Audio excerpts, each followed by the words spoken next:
Hey, folks, Erick Stakelbeck here. Welcome to a Friday edition of the Watchman Newscast live stream. As we head into the weekend, we've got some updates to bring you that I believe are very important and that you're going to want to know. Number one, Israel taking out some top terror commanders, not only in Hamas, but also in Palestinian Islamic Jihad. Very important, folks. We've told you over the past few days about this major Israeli counterterrorism operation in the West Bank, which we call Judea and Samaria, the biblical heartland of Israel. But look, Israel's foreign ministry called it, quote, a war in the West Bank. So these have been some major operations, a lot of terrorists, Iran-linked terrorists, key point there, killed in this major operation, again, including Hamas and Islamic Jihad leaders, commanders. We're going to break that down for you in a minute. Also, the UN, surprise, surprise, calling on Israel, demanding, I should say, that Israel cease and desist this operation in the West Bank, Judea, and Samaria, and really just a despicable statement from the leader of the UN, Antonio Guterres, who is no friend of Israel, and then some, as we've seen since October 7th. But just really a terrible statement from Guterres, who literally does not acknowledge that parts of the West Bank have become a hornet's nest of Iran-backed terror. I'm talking Jenin, Nablus, Tulkarm, other places. And he lays it strictly at the feet of Israel. Basically, he's acting like this is an unprovoked, unilateral Israeli action, and Israel is just going into the West Bank, Judea and Samaria, and running roughshod over poor, defenseless Palestinians. Typical UN rhetoric, but it's worth mentioning still because it gives you an idea of what the world's, whether you like it or not, and I don't, but it's considered the world's most influential and top world body, right? This is where they stand on Israel. There's a reason that the UN, and really wrap your head around this, folks, on this Friday afternoon. I know everyone's tired, but let this compute in your brain.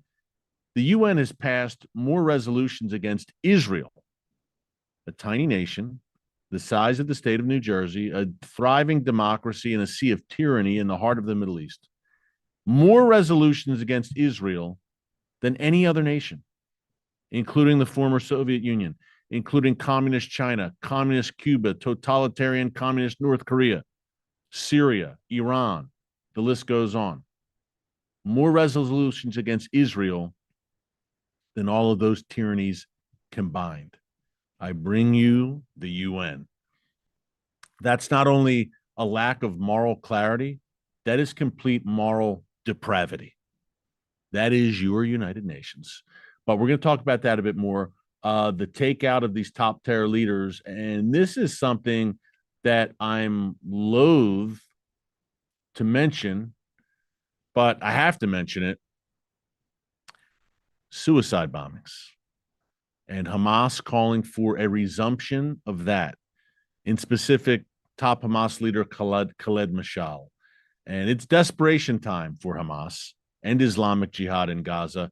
And 80% of their tunnel network in Rafah along the Egypt border in southern Gaza has been destroyed. We want to elaborate on that as well. But they are beyond desperate now, so they may go back to an old tactic, which they employed, I'm sad to say, to great effect from 2000 until 2006, the second intifada, until Israel built that security barrier. As the UN and Israel's critics call it, an apartheid wall.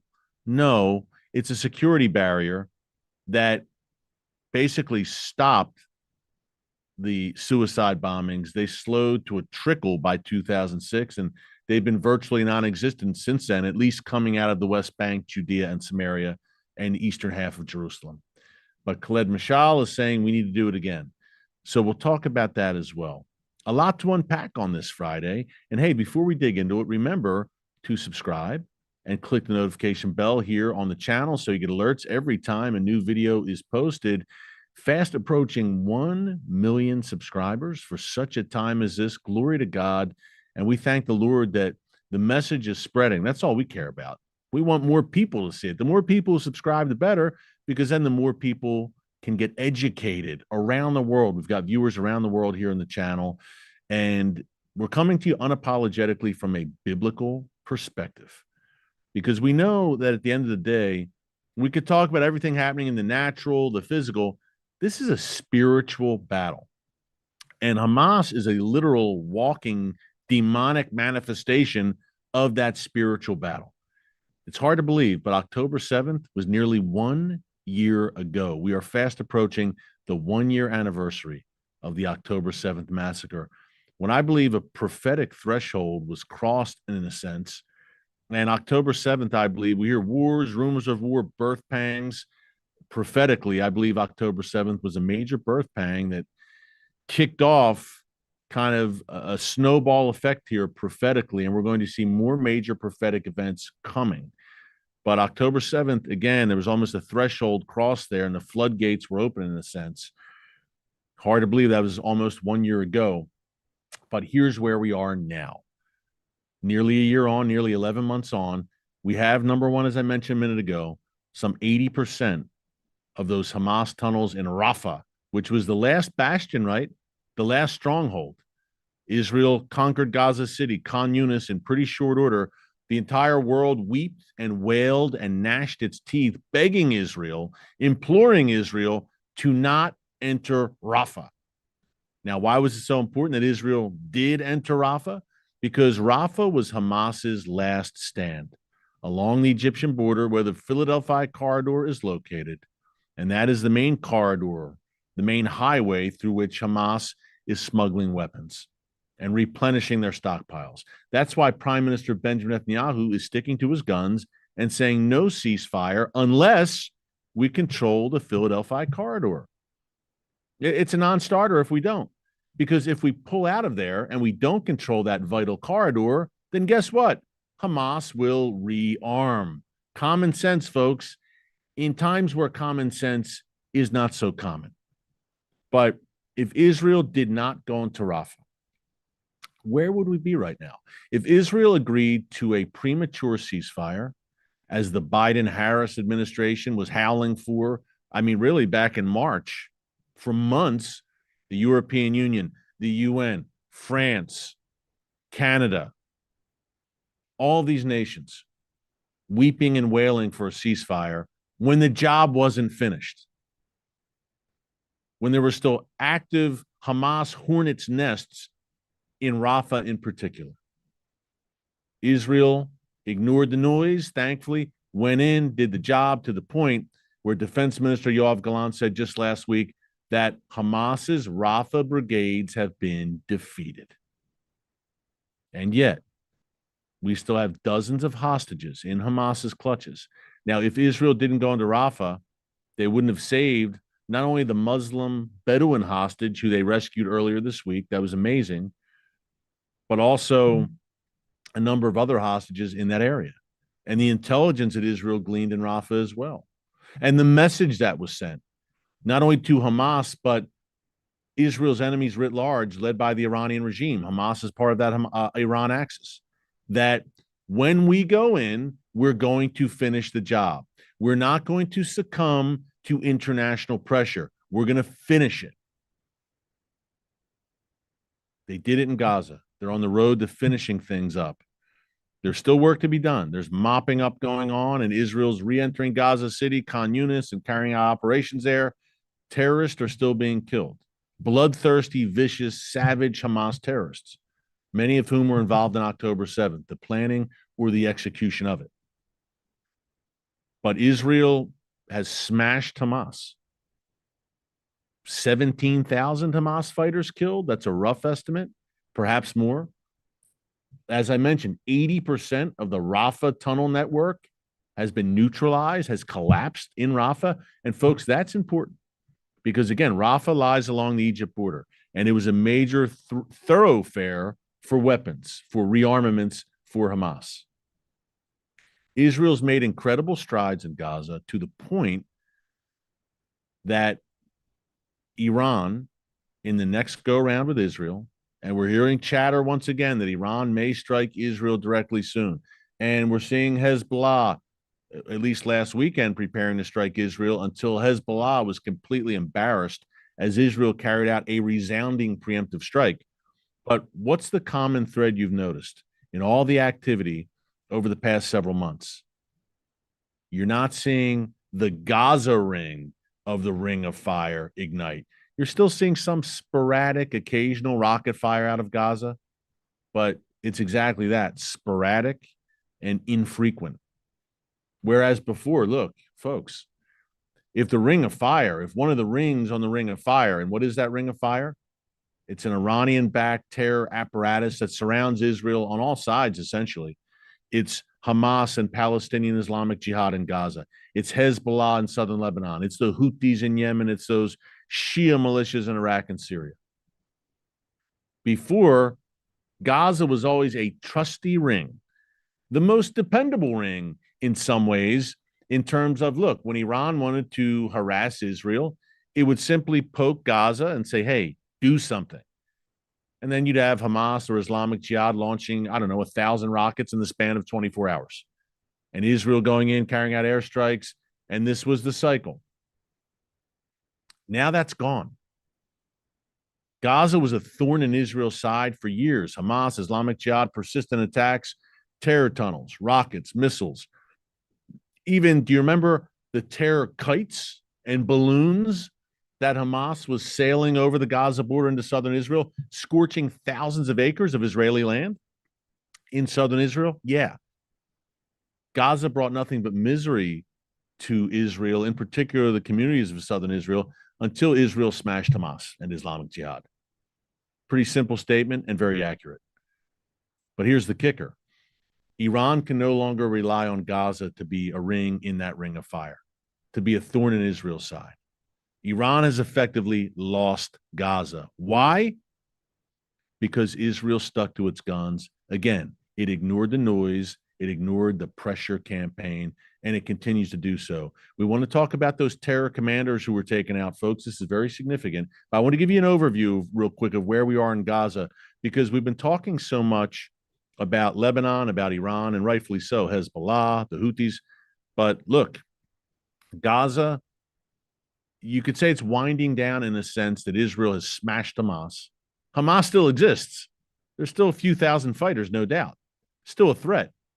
But Israel has very much crippled Hamas, eliminated top leaders. Yahya Sinwar still lurking underground someplace there. But other than that, they're in dire straits. Benjamin Netanyahu reportedly is saying Israel's going to be there for a few years.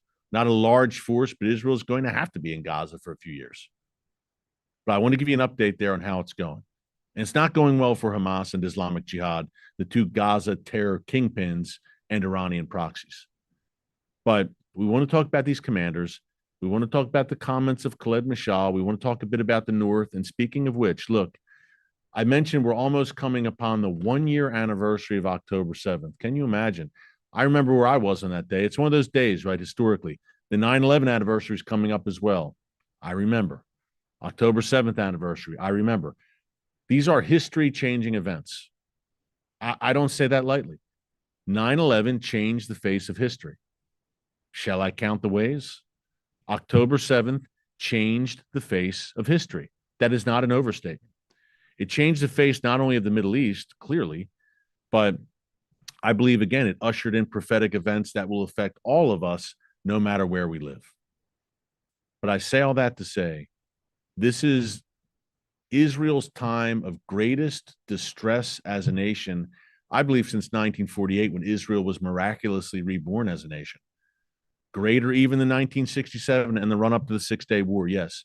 Yom Kippur War, horrible. It got dicey there, the first stages of the war before Israel won a resounding victory. But in this case, this is prolonged.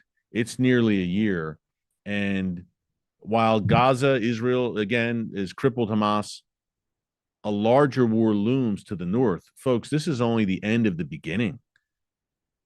We're just getting started in a lot of ways with what Israel has to face and confront to preserve its way of life and preserve its very life, its very existence.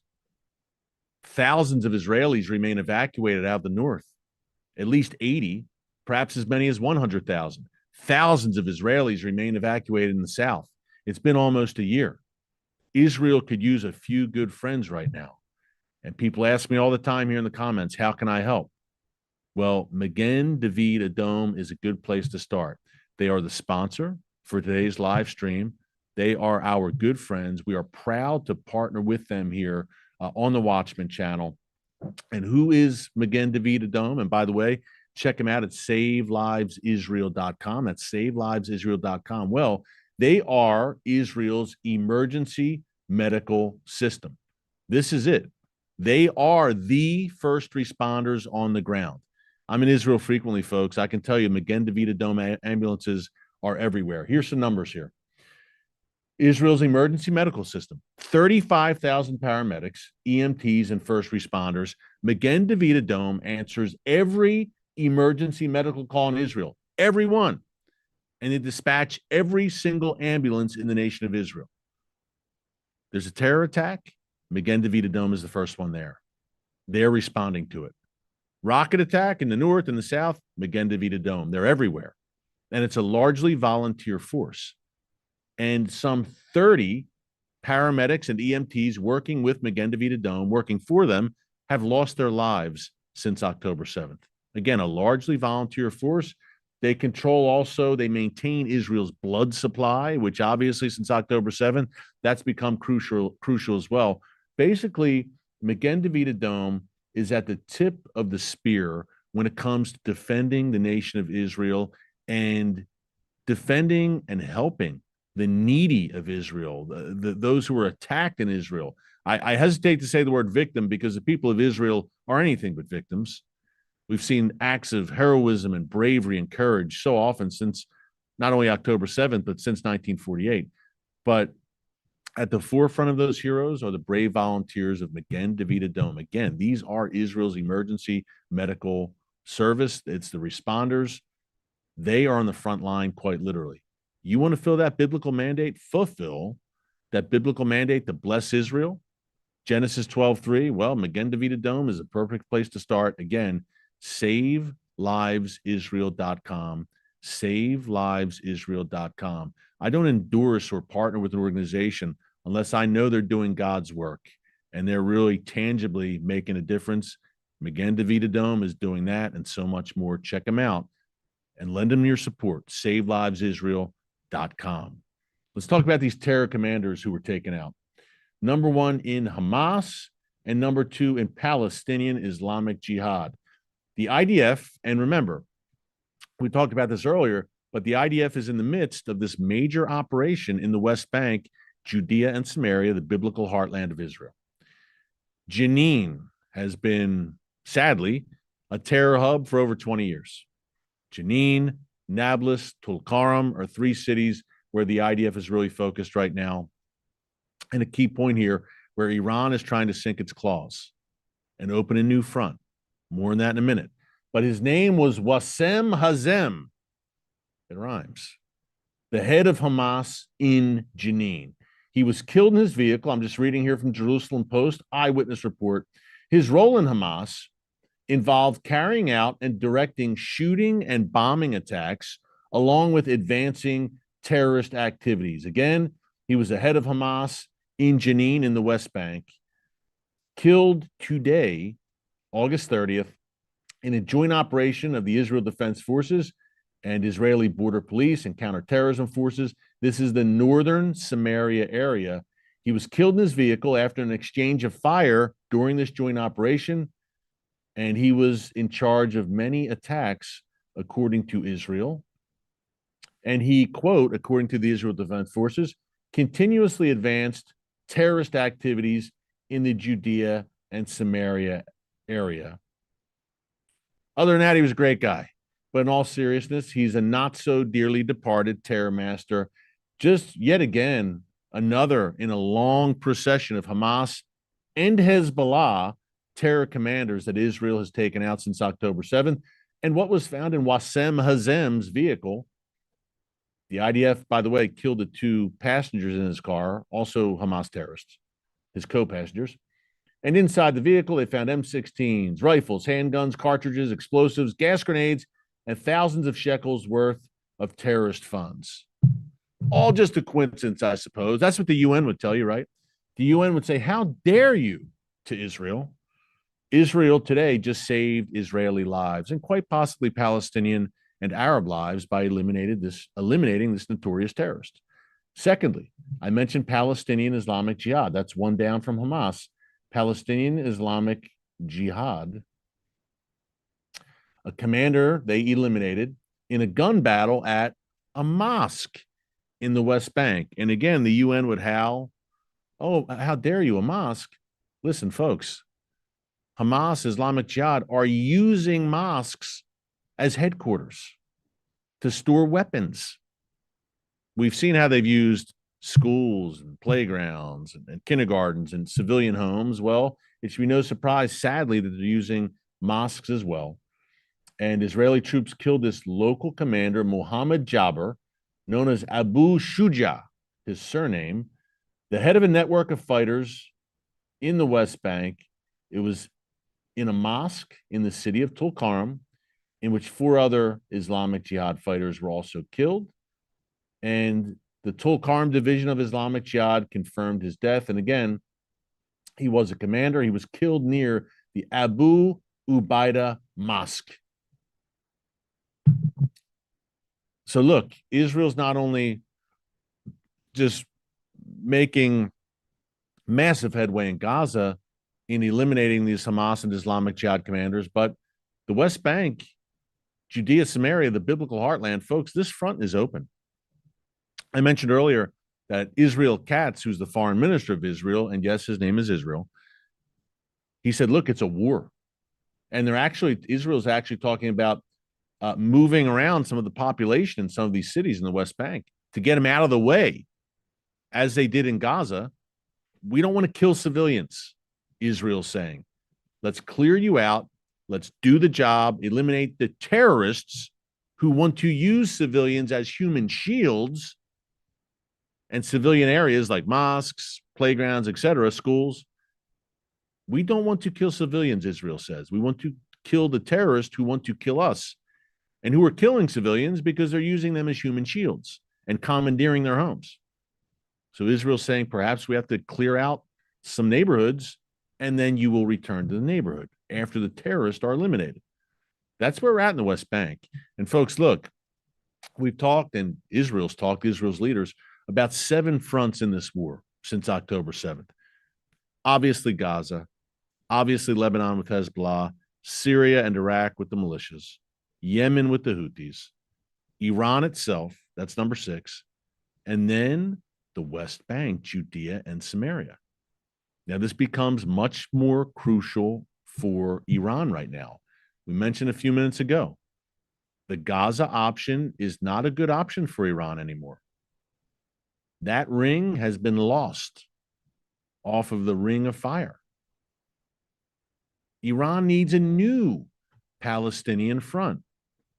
I bring you the West Bank, Judea, and Samaria. The Iranian regime is smuggling weaponry and terrorists through Jordan into the West Bank. And they're trying to bolster the Islamic Jihad and Hamas presence in the region, in Judea and Samaria. It's entirely predictable. And again, it's Judea and Samaria are part of Israel. So the barbarians are not just at the gates, they're inside them. This is what Iran does. It's the head of the snake. It's been compared to an octopus that stretches its tentacles throughout the region. And wherever the Iranian regime goes, it brings misery. Gaza, Yemen, Syria, Iraq, Lebanon, 5 of the most destitute, I'm sad to say, miserable places on earth. And what's the common denominator in all 5 regions? Iran's hand. Lebanon, Yemen, Syria, Iraq are essentially Iranian satellite states. And Gaza as well is an enclave, not a state. This is what happens when you're a proxy of the world's most wicked regime, the world's #1 state sponsor of terrorism, the Iranian regime. This is it. This is a wicked, demonic regime that brings terror, mayhem, and chaos and misery wherever it goes. And who knows that better than the Iranian people? When we talk about the Iranian regime, that's exactly what we're talking about here, folks. The regime, not the Iranian people. The Iranian regime. The Iranian people are the main victims who've suffered under the jackboot of this regime since 1979. 45 years of misery under just a satanic regime. I don't say that word lightly. These are the worst of the worst.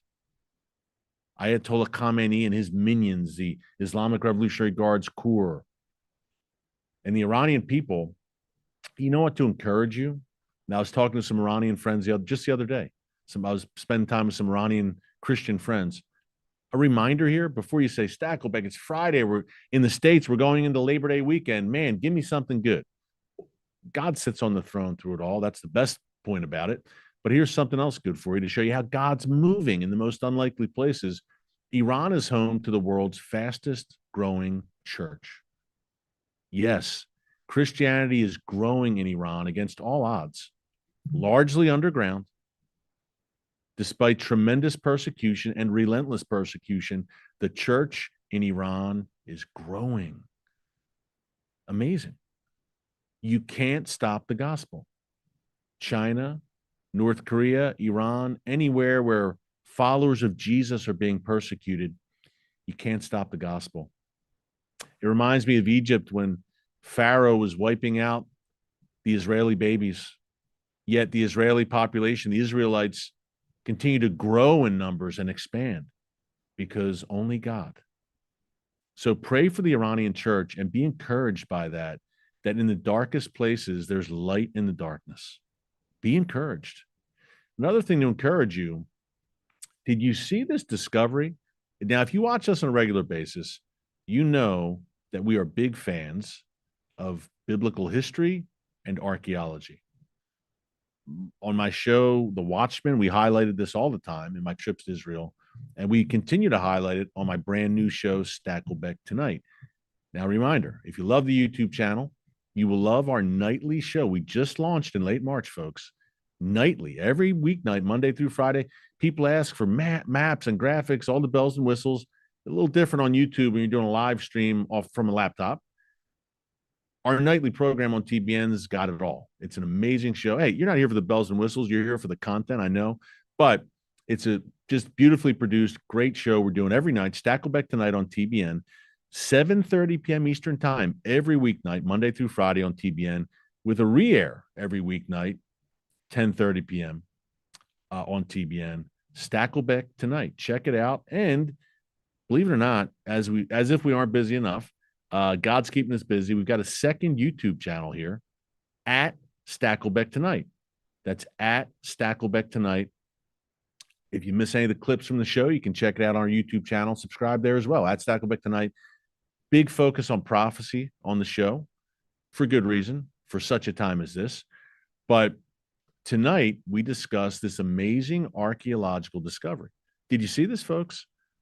Just announced yesterday by the Israel Antiquities Authority, a 2,700-year-old seal from the time of the first temple, Solomon's temple, from the time of the prophet Isaiah, was uncovered near the Western Wall in Jerusalem and near the city of David, ancient Jerusalem, one of my favorite places in all of Israel, the city of David. You've seen it on the Watchman many times. Now, this seal bears an inscription, ancient Paleo-Hebrew, and a winged figure. And it's a big one. It's one of the most important archaeological discoveries in this century. And the winged figure, you might say, that doesn't sound very much like it's devoted to the God of Abraham, Isaac, and Jacob. And you're right.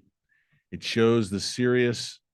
Now, the Hebrew shows clearly the Jewish presence in the land, but sadly, it also shows the pagan influences during that time. This was during the time of the mighty Assyrian Empire, and you see the consequences of that descent into paganism of the people of Israel. The Assyrian Empire, a vicious empire, dragged away 10 of the tribes. That's the lost tribes of Israel. Later on, as Israel continued in that, the Babylonians destroyed the first temple. So it's a cautionary tale as well. But what a fascinating find. And Zev Orenstein, our good friend from the city of David, joins me tonight, Friday, August 30th on Stakelbeck Tonight, 7:30 Eastern on TBN. to break this down more, the significance of this discovery for every believer today. It's good stuff. So I'm going to end with some encouragement here, because God is revealing, I believe, these incredible archaeological finds in these Bible times we're living for a reason.